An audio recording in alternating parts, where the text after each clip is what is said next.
이제 오늘은 레위기 6번째 말씀입니다. 레위기 이제 6장에 나오는 말씀을 함께 살펴보려고 하는데요. 마이크가 잘 들리시나요? 앰프가 오늘 켜니까 좀 마이크 소리가 났다 안 났다 하는 것 같아가지고 여러분들 잘 들으셨으면 좋겠습니다. 우리는 지난 시간까지 레위기 이제 1장부터 5장을 중심으로 해서 5가지, 기본이 되는 5가지 제사를 차례대로 함께 살펴봤었습니다. 물론 정확하게는 1장부터 6장 7절까지였어요. 그래서 그 내용을 이걸 이제 가장 기본이 되는 거니까 여러분 다 못 외우셔도 또 레위기 또 지나가고 나면 또 금방 잊어버리시겠지만 그래도 이 5개의 기본적인 예배가 있었구나. 그것들이 무엇인지를 한번 짚고 넘어가는 시간이 되셨으면 좋겠어요. 이제 순서대로 보면 번제, 소제, 화목제, 속죄제, 속건제 이렇게 5가지 5제사가 있었는데 여러분 또 간단하게 살펴보고 넘어갑니다. 첫 번째, 여러분 번제는 뭐였냐면 이스라엘의 가장 기본이 되는 제사예요. 매일 드리는 제사였고 모든 예배의 모든 제사의 기본이 되는 것이 번제였는데 그 번제가 의미하는 바는 뭐냐면 예수 그리스도의 희생을 의미한다 그랬어요. 예수 그리스도의 헌신, 희생과 순종을 의미하는 것이 바로 이 번제의 의미였습니다. 그리고 이제 또 번제하고 늘 또 같이 드리는 제사 중에 하나 두 번째가 있어요. 그게 뭐냐면 소제. 다른 제사들은 대부분 다 짐승으로 제물을 드렸지만 이제 소제는 뭘로 드렸습니까? 곡식으로 고운 가루를 내어서 하나님 앞에 드렸던 번제와 함께 드렸던 제사가 이 소제였어요. 이 소제가 또 의미하는 바는 뭐였냐면 그리스도의 삶과 성품이 어떠했는가를 보여주는 제사예요.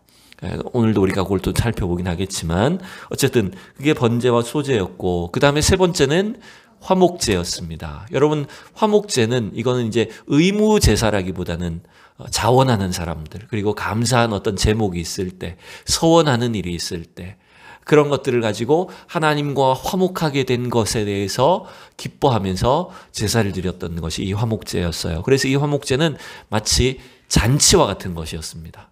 제사장으로부터 모든 사람들이 함께 그 화목제의 잔치를 누리도록 한 것이 이 화목제의 의미였어요.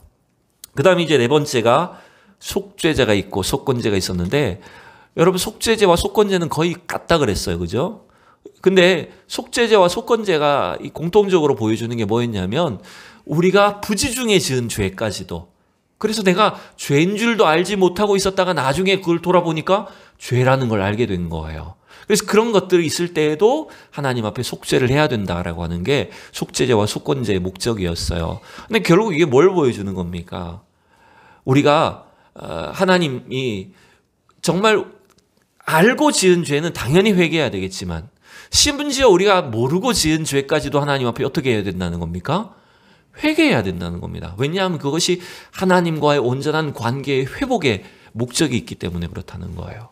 그래서 속죄제의 참 중요한 특징은 부지 중에 지은 죄까지도 회개하고 속죄를 해야 된다는 것이었는데 근데 속건제도 마찬가지였어요. 그런데 여러분 속건제의 또 차이점이 뭐에 있었습니까? 속건제의 차이점은 똑같이 죄를 속하는 것이긴 한데 속건제는요 죄로 인해서 누군가에게 피해를 입힌 것에 대한 보상, 배상에 초점이 맞춰져 있다 그랬어요. 그래서 속죄제와 속건제는요 똑같은데 속죄제는 죄로 인한 오염에 초점을 맞추는 겁니다. 내가 죄로 인해서 더럽혀졌어요. 그러면 우리가 죄를 씻어야 되잖아요. 우리 날마다 오늘 집에 들어가면 세수하셔야 되고 샤워하셔야 되고 빨래해서 깨끗게 해야 되는 것처럼 우리 죄의 오염을 씻는 게 속죄제라면 속건제는 뭐라고요? 죄로 인해서 누군가에게 내가 피해를 입혔을 때 심지어는 성전의 제사장들에게나 혹은 이웃에게 피해를 입힌 것에 대해서 나중에라도 그것을 깨닫게 된다면 그것을 보상하고 하나님 앞에 나아가야 된다. 이것이 속건제의 의미였던 거 우리가 지난 시간까지 함께 살펴봤었어요. 그래서 이제 레위기 1장부터 이 6장 7절까지 5제사를 다 설명을 했습니다. 그런데 여러분 오늘 성경을 또 보시면 여러분 성경책을 한번 보세요. 여러분 성경책에 오늘 6장 8절부터 읽었는데 성경책마다 조금씩 다르겠지만 거기에 보면 각 단락에 제목이 정해져 있지 않습니까? 여러분 성경책에 단락의 제목이 뭐라고 정해져 있어요? 네, 번제를 드리는 규례가 되어 있고 그 다음에 14절에 보면요. 소제를 드리는 규례. 24절에 가보면 속죄제를 드리는 규례. 7장의 1절에 가보면 또 속건제. 그 다음에 7장 11절에 가보면 화목제. 이거 지금 분명히 1장부터 5장까지 5 제사를 다 했잖아요. 다 했는데 또 다시 번제부터 소제, 속죄제, 속건제, 화목제 순서로 반복해서 이 규례를 말하고 있다 보니까 이제 여기서 항상 성경을 읽다가 낙오하는 겁니다. 아우, 내가 겨우 5 제사 겨우 읽었는데 또 번제가 나와. 또 반복되는 것처럼 보여요. 그러다 보니까 이거 우리가 이런 레위기 말씀을 읽다 보면 막 금방 정신이 희미해집니다. 금방 막 졸음이 쏟아지고 여기서 그냥 막 포기하게 되기가 쉬워요. 그런데 여러분 좀 다르다는 걸 내가 지금 설명드리려는 겁니다. 1장에서 5장, 1장에서 6장 7절까지의 5 제사를 분명히 했는데 오늘 6장 8절부터 다시 나오는 제사는 약간 초점이 다르다는 걸 여러분 볼 수 있어요. 우리 8절과 9절을 한번 보실래요? 6장 8절과 9절 시작. 여호와께서 모세에게 말씀하여 이르시되 아론과 그의 자손에게 명령하여 이르라. 여기까지. 자, 앞에 5 제사는 이렇게 생각하시면 됩니다. 번제부터 속건제까지 앞에서 했던 5가지 제사는 하나님이 모세를 통해서 일반 백성들에게 가르쳐 주신 규례였어요. 누구한테 가르쳐 주셨다고요?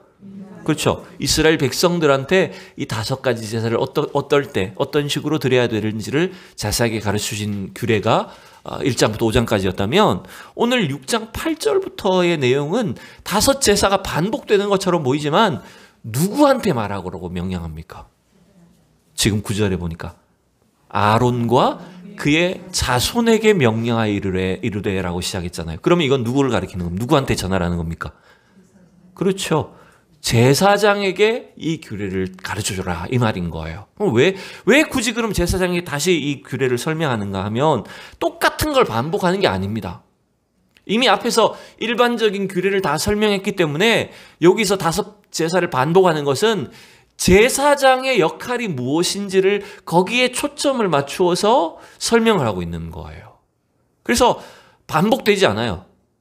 제사장은 제사장으로서 이 번제를 또 소제를 화목제를 어떻게 집전을 하고 수행을 해야 되는지 제사장의 역할에 있어서 중요한 점이 무엇인지를 특징적으로 가르쳐주는 것이 오늘 6장과 7장에 걸쳐서 우리가 5 제사를 반복해서 보게 되는 것입니다.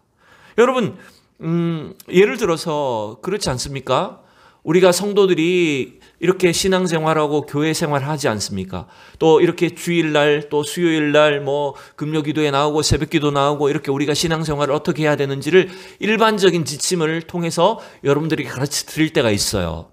그런데 목회자에게는 일반 성도들에게 가르쳐 드린 지침 외에 또 다른 어떤 목회자의 역할에 대한 지침이 있을까요? 없을까요?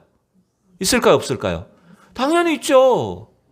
목회자는 이 성도들이 예배를 어떻게 드릴 수 있도록 하기 위해서 성도들의 신앙생활이 어떻게 유지되게 하기 위해서 목회자가 해야 될 일들이 있다는 거예요. 정말 간단하게 예를 들면 오늘도 이 수요예배 드리려고 제가 뭘 해야 됩니까? 네, 설교 준비 당연히 해야 되죠. 또 뭘 해야 됩니까? 이 바닥 온돌 저 1시간 전에 미리 데펴놔야 됩니다. 새벽기도 매일 3시 반에 일어납니다. 그래서 왜냐하면 바닥을 데펴놔야 되니까 미리 틀어야 되거든요. 그리고 미리 PPT 작업 다 해놔야 됩니다. 찬양 준비 다 해놔야 됩니다. 방송할 준비 다 해놔야 됩니다. 그러니까 성도들은 하지 않아도 되지만 목회자들은 목회자로서 해야 될 일, 성도들이 어떻게 와서 이 예배를, 이 제사를 드릴 수 있도록 하게 하는 준비를 목회자가 해야 되는 거잖아요. 똑같은 거예요, 지금. 이스라엘의 제사장들도 이 5가지 제사가 수행되기 위해서는 필수적인 책임과 역할이 있었다는 거예요. 그것을 지금 6장과 7장을 통해서 가르치는 말씀이 이 내용이라고 생각을 하시면 됩니다. 그럼 또 이렇게 말할 수 있겠죠. 이건 6장, 7장은 목사님만 읽으면 되겠네요. 제사장만 읽으면 되겠네요. 이렇게 생각하기 쉽지만 여러분, 성경은 우리에게 정확하게 가르치셨죠. 우리 신약 시대에는 누가 제사장입니까? 누가 제사장입니까? 저와 여러분이 다 제사장인 거예요. 그래서 참 감사하죠, 제가. 예, 저만 해야 되는 게 아니니까. 여러분들 읽어야 되는 말씀인 거잖아요. 자, 이제 우리는 오늘 9절에 13절, 8절에 13절 일단 이 번제의 규례와 관련해서 제사장이 힘써야 될 일이 무엇인지를 함께 살펴볼 텐데, 자, 말씀을 다시 보세요. 우리 9절만 봅시다. 너무 기니까 9절만 시작. 아론과 그의 자손에게 명령하여 이르라. 번제의 규례는 이러하니라. 번제물은 아침까지 제단 위에 있는 석쇠 위에 두고 제단의 불이 그 위에서 꺼지지 않게 할 것이요. 여러분, 앞에서 번제는 어떤 동물을, 어떤 제물을 이렇게 하나님 앞에 끌고 와서 어디서 죽이고 피를 뿌리고 고기를 어떻게 하고 그런 설명이 있었지만 여기는 그런 내용이 없죠. 뭐에 지금 초점이 맞춰져 있습니까? 9절 읽었고 넘어가서 12절을 또 읽어보면 제단 위의 불은 항상 피워 꺼지지 않게 할 것이니 제사장은 아침마다 나무를 그 위에서 태우고 번제물을 그 위에 버려놓고 또 화목제의 기름을 그 위에서 불사를 찌며, 물론 앞에는 이제 제에 대한 것이 나왔고요. 13절 마지막 읽어봅시다. 불은 끊임이 없이 제단 위에 피워 꺼지지 않게 할 것이니. 자, 지금 번제에 대한 설명인데 초점이 제사장이 뭘 해야 되는 것에 맞춰져 있어요. 그쵸? 불 꺼지지 않게 하라. 불 꺼지면 큰일 난다. 연탄불 꺼뜨리면 큰일 난다. 이런 것처럼, 예? 불을 꺼뜨리지 않는 것에 대해서 지금 이 번제의 규례, 제사장의 역할에 초점이 맞춰져 있는 걸 여러분 볼 수 있어요. 여러분, 오늘 우리는 그래서 이 번제보다는 사실은 모든 제사가 가능하게 하기 위한 기본적인 요건, 제사장의 역할이 뭐냐면 불이 꺼지지 않게 하는 데 있다는 겁니다. 그 의미를 조금 생각해 봅시다. 여러분, 불이 어떤 의미가 있죠? 특별히 지금 이 출애굽하고 있는 이스라엘 백성들의 삶 속에 불은 뭘 상징하고 불은 어떤 의미로 이스라엘 백성들에게 다가올까요? 모세가 80세 때 미디안 광야에 양을 치고 있었어요. 그때 하나님이 떨기나무의 불꽃 가운데서 임재하셨죠. 나무가 타지 않고 계속해서 활활 타오르는 그 불꽃 가운데서 하나님이 모세를 부르셨어요. 그러니 여러분, 그 불은, 시내산 위에 임했던 불은 뭘 상징하고 뭘 나타냅니까? 하나님의 임재입니다. 그러니 여러분, 오늘 이 제단의 불도 이스라엘 백성들의 예배를 받으시는 하나님의 임재가 바로 불과 같이 있다는 거예요. 그래서 그 불은 아무 불이나 사용해서도 안 되고요. 그 불이 꺼트려져서도 안 되고, 그 불을 생명처럼 소중하게 다뤄야 되는 것이 제사장의 역할이었다는 걸 여러분 의미합니다. 그뿐만 아니죠. 모세가 이스라엘 백성들을 이끌고 시내 광야로 쭉 나올 때 출애굽 40년의 여정 가운데 하나님이 낮에는 구름 기둥으로, 밤에는 불 기둥으로 이스라엘 백성들을 인도해 주셨어요. 즉, 이 불을 통해서 하나님은 이스라엘 백성과 날마다 함께 하시는 것, 그분의 위엄과 영광이 어떠한지를 나타내 보여주신 것이 바로 불을 통해서 주님이 보여주셨다는 거예요. 그뿐만 아니죠. 시내산 위에 모세가 올라가가지고 십계명을 받을 때도, 하나님의 율례와 계명을 받을 때도 어떠했습니까? 밑에서 백성들이 저 산 위에 볼 때는 어떤 모습이었습니까? 그 산 위에 구름이 가득 덮이고 그 안에 불과 화염이 있었던 것처럼 보이는 겁니다. 그래서 하나님의 임재, 하나님의 영광은 마치 불과 같이 임하게 되는 거였어요. 그래서 여러분, 우리가 이 오늘날 우리 시대에 무슨 막 불을 뭐 일부러 피워야 되는 것은 아니지만, 이 불이 상징하는 바와 같이 우리 성도들의 신앙생활 속에, 우리 교회의 예배 가운데 하나님의 임재의 불이 꺼지면 안 된다는 걸 보여주는 것입니다. 하나님의 영광의 그 임재가 계속될 수 있도록 하는 일에 우리의 모든 초점이 맞춰져 있어야 되는 것입니다. 믿습니까? 그래서 우리는 때때로 자꾸 뭔가 나의 어떤 자존심이나 내가 인정받는 것이나 나를 드러내는 것에 목적이 있으면 안 된다는 거예요. 어떻게 해서든지 그 하나님의 임재, 하나님의 영광이 나타나도록 하는 일에 우리의 이 예배 생활에 정말 중요한 초점이 맞춰져 있어야 된다는 거예요. 두 번째, 여러분, 이 불은 이스라엘의 예배가 어떠해야 되는지를 가르쳐주는 것입니다. 여러분, 불이 꺼지지 않게 한다는 것은 어떤 의미일까요? 우리 신앙생활이 어떠해야 된다는 겁니까? 기도나 예배가 꺼지면 안 된다는 거죠. 은혜가 꺼지면 안 된다는 것입니다. 여러분, 솔직히 불을 꺼뜨리지 않고 관리하는 것, 24시간 내내 불이 꺼지지 않게 하는 거 쉬운 일일까요? 좀 어렵고 귀찮은 일입니까? 어렵죠. 지금 우리는 너무나 편리한 시대에 살고 있어서, 그죠? 얼마든지 스위치만 하나 돌리면, 버튼만 하나 누르면 얼마든지 불을 켜고 끌 수 있는 그런 너무나 좋은 편안한 시대에 살고 있잖아요. 그러다 보니 여러분, 이 시대처럼 여러분 늘 땔감을 준비하고 그 불에 재를 치워야 되는 일, 이 모든 일들을 하는 게 사실은 굉장히 귀찮아 보일 수도 있는 일이라는 거예요. 근데 여러분, 우리의 신앙생활이요, 편리함을 추구하다 보면 여기에 사실은 굉장히 맹점이 있는 걸 기억하셔야 됩니다. 우리 너무 편안하게 신앙생활하는 것, 나는 불편하게 교회 다니고 뭔가 불편하게 신앙생활하는 것이 싫어. 좀 편했으면 좋겠어. 자꾸 우리 생활의 편리함을 따라 신앙생활이나 예배생활도 거기에 맞춰가다 보면 여러분 점점 어떻게 될까요? 우리 예배가, 우리 신앙이. 네, 불은 없는 거예요. 꺼져버리는 거예요. 아유, 교회 매주 갈 필요가 있냐? 또 영상으로만 또 손가락 갖다 가면 나오는데. 네? 굳이 교회 가서 봉사하고 힘들게 일하고 할 필요가 있을까? 네? 그냥 나 혼자 편하게 하나님 믿으면 되는데. 이런 식으로 우리 신앙생활이 자꾸만 불을 꺼뜨리고 있는 거예요. 오늘 이 예배의 불을, 제단의 불을 꺼뜨리지 말라고 하는 것은 제사장부터 어떠해야 된다는 것입니까? 백성들을 섬기고 제사를 집전하고 하나님을 섬기는 이 제사장부터 그 영혼에 하나님을 향한 예배 불길이 꺼져서는 안 된다는 걸 말하는 것입니다. 주님을 향한 온전한 기도와 신앙의 불길이 꺼져서는 안 된다는 것을 성경은 우리에게 분명히 가르쳐주고 있어요. 여러분, 그래서 어떻게 보면 이 일이 참 귀찮아 보이고 기도 생활 이어나가는 것, 우리의 신앙생활을 유지하는 것이 때때로 지칠 때도 있겠지만 여러분 안에 영적인 불이 꺼지지 않기를 축복합니다. 여러분 안에 성령의 불길이 날마다 임재하기를 원합니다. 그래서 우리 교회가, 우리 성도들이 모여서 예배드리고 하나님을 섬길 때마다, 찬양할 때마다 우리 권사님 기도처럼 정말 영적인 은혜가, 그 불길이 넘쳐나서 우리 심령을 뜨겁게 하는 그런 역사가 일어나야 됩니다. 이러한 예배가 되어야 된다는 것을 오늘 성경 우리에게 가르쳐주는 거예요.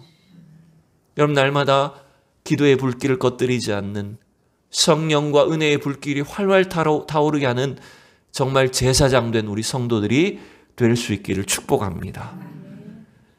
자, 오늘은 우리가 13절까지 읽었지만 좀 더 나아갑시다. 14절부터 보면 소재에 관련해서도 이제 기록이 되어 있어요. 자, 우리 본문을 한번 읽어볼까요? 14절, 15절, 2절 시작. 소재의 규례는 이러하니라. 아론의 자손은 그것을 제단 앞 여호와 앞에 들이되 그 소재의 고운 가루 한 움큼과 기름과 소재물 위에 유향을 다 가져다가 기념물로 제단 위에서 불살라 여호와 앞에 향기로운 냄새가 되게 하고. 아멘. 자, 번제와 함께 이 소재도 매일 드리는 제사였던 것으로 보입니다. 앞서서 우리가 서두에 설명드렸죠. 첫 번째 제사였던 번제는 예수 그리스도의 희생, 그분의 순종을 상징하는 것이었다고 말씀드렸습니다. 근데 소제는 뭐라고요? 두 번째 제사인 소제는 그리스도의 성품과 삶을 보여주는 제사였다고 말씀드렸어요. 따라서 이 소제를 번제와 함께 매일 하나님께 드려라라고 하는 것은 예수 그리스도께서 그분이 철저히 낮아지심으로 인해서, 겸손하심으로 인해서 자기의 삶을 하나님 앞에 드리셨듯이 우리 성도들도 어떻게 해야 된다는 것입니까? 우리의 예배가 어떠해야 된다는 것입니까? 날마다 하나님 앞에 겸손히 낮아지는 것이 되어야 된다는 걸 말합니다. 그러한 정말 고운 가루가 되어서 아무런 소리가 나지 않는 그런 고운 가루가 될 때까지 우리가 낮아지고 빠지고 갈려져서 주님 앞에 겸손해졌을 때, 그렇게 하나님께 우리의 삶을 드렸을 때 그 제사가, 그 소제가 뭐가 됩니까? 15절 마지막에 여호와께 향기로운 냄새가 된다라고 이렇게 표현을 합니다. 여러분, 이게 바로 이 소제의 목적입니다. 소제의 주안점은 여호와께 향기로운 냄새가 되어야 된다, 이것입니다. 여러분, 이 소재는요, 오늘 이 본문에 14절부터 18절까지는 일반 백성이 드렸던 소재에 대해 설명하고 있고요. 19절부터 23절까지는 제사장이 드리는 소재에 대해서 설명을 하고 있어요. 뭐 그거 굳이 다 차이를 볼 필요는 없습니다. 자, 그런데 다시 한번 이 말씀을 가만히 보면, 이 소재의 규례를 보면 이건 일반 백성들이 소재를 드릴 때 말하는 거예요. 그러면 그 소재 가루를 이제 제사장이 가지고 기름과 소재물 위에 유향을 가져다가 하나님 앞에 제단 위에 불살라서 여호와께 향기로운 냄새가 되게 했다, 이렇게 말합니다. 여러분, 이 소재물은 사실은요, 우리의 양식이잖아요. 이 곡식 가루는 뭐예요? 매일 먹는 양식, 떡인 거예요. 그러니까 하나님 앞에 우리의 양식을 드린다는 것은요, 즉 주님이 우리에게 주시는 것이 우리의 양식이 되어야 된다는 것을 말하는 겁니다. 그걸 인정하는 것입니다.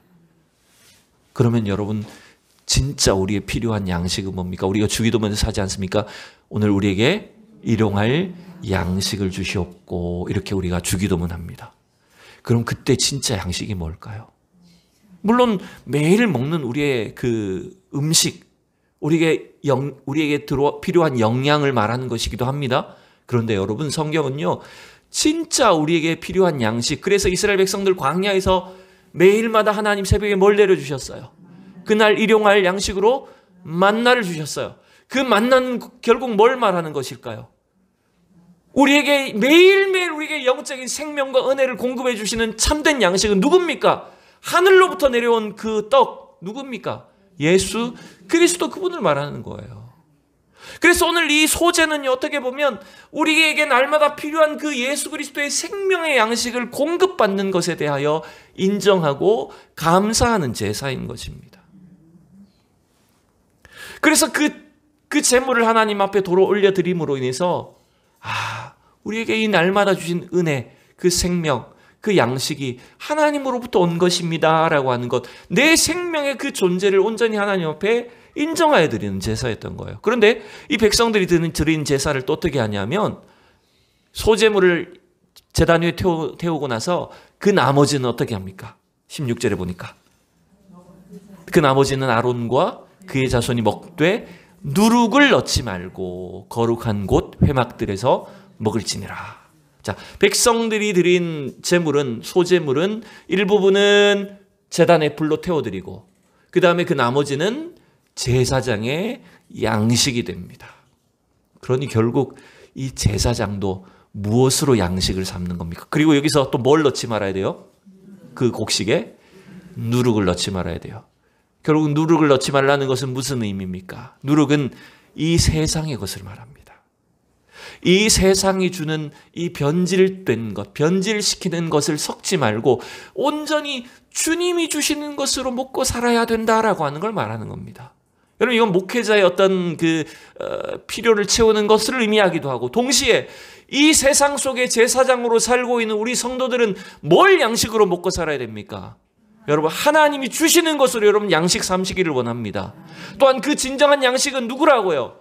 바로 예수 그리스도, 그분의 생명을 여러분 날마다 먹고 마시셔야 합니다. 그게 우리의 양식이 되어야 된다는 것을 말합니다.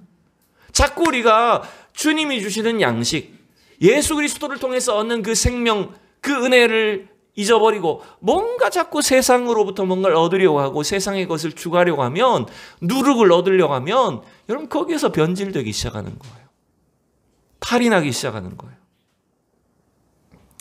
자, 그 다음에 이제 19절부터 23절에 보면 제사장이 드리는 소재에 대해서 이렇게 말합니다. 19절 보면 여호와께서 모세에게 말씀하여 이르시되, 여러분 읽어보세요. 20절 시작. 아론과 그의 자손이 기름 부음 받는 날에는 여호와께 드릴 예물은 이러하니라. 고운 가루 10분의 1 에바를 항상 드리는 소제물로 삼아 그 절반은 아침에 그 절반은 저녁에 드리되. 자, 요 소제는 제사장이 드리는 소제인 거예요. 앞에서는 일반 백성이 드리는 소제. 그런데 자, 여기 보세요. 제사장이 드리는 소제를 보니까 항상 소제물을 드리는데 어떻게 드리라고? 절반은 아침에, 절반은 저녁에. 여러분, 쉽게 생각해서 아침과 저녁은 뭘 의미하는 것일까요? 아침과 저녁은 뭘 나타내는 말일까요? 아침과 저녁은 말하자면 하루 전체를 말하는 것입니다. 결국 이 매일 드리는 번제와 함께 매일 소제물을 아침과 저녁에 하나님 앞에 드린다는 것은 우리 하루의 삶 전체가 하나님의 것입니다 라고 하는 것을 인정하여 드리는 제사였던 거예요. 믿습니까? 네.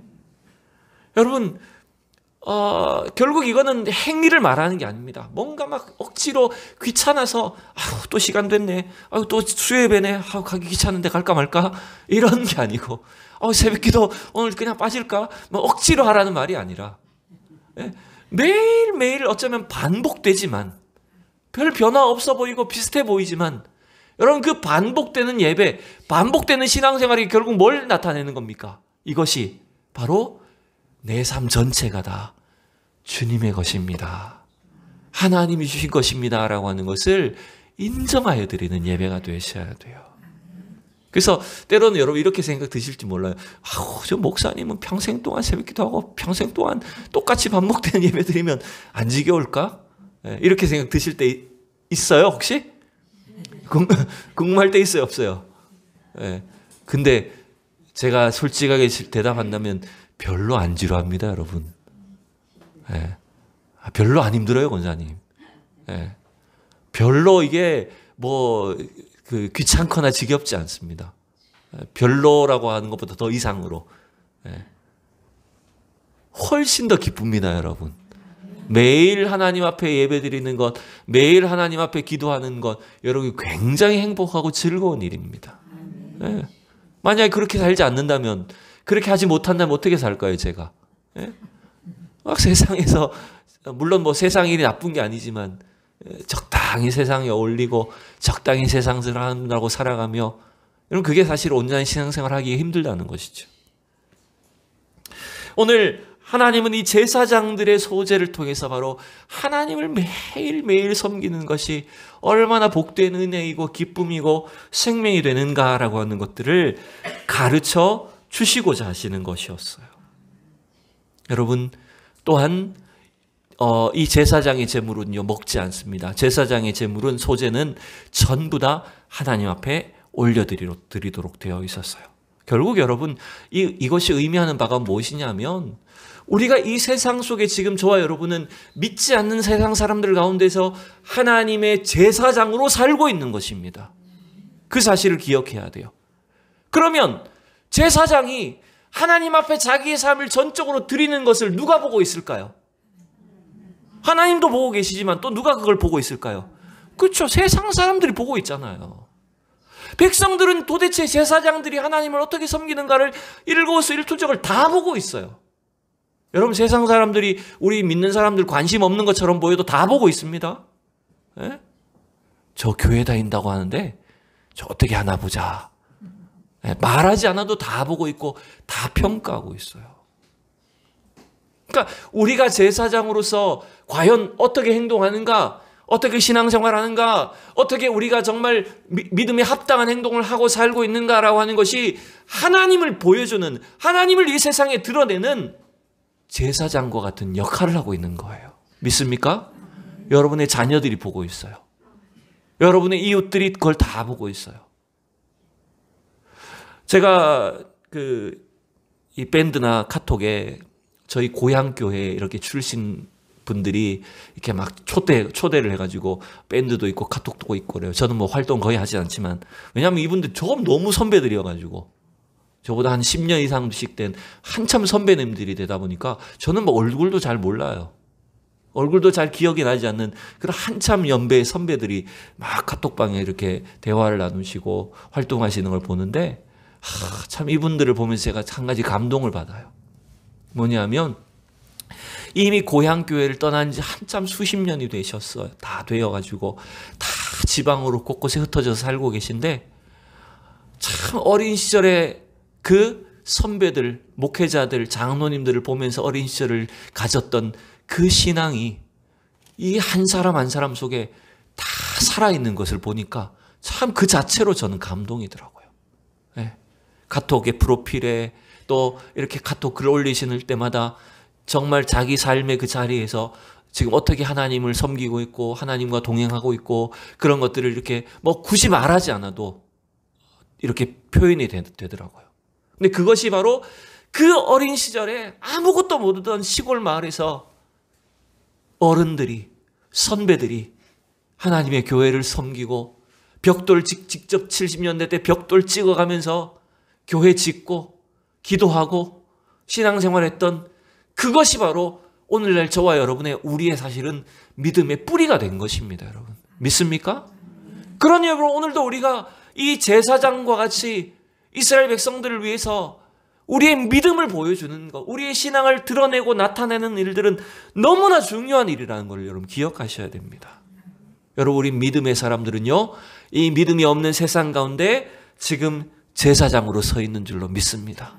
그러므로 인해서 우리의 삶은 어떤 향기, 어떤 냄새를 드러내야 됩니까? 우리의 삶 자체가 오늘 이 소재처럼 하나님 앞에 영광스러운 향기로운 냄새가 되셔야 되고요.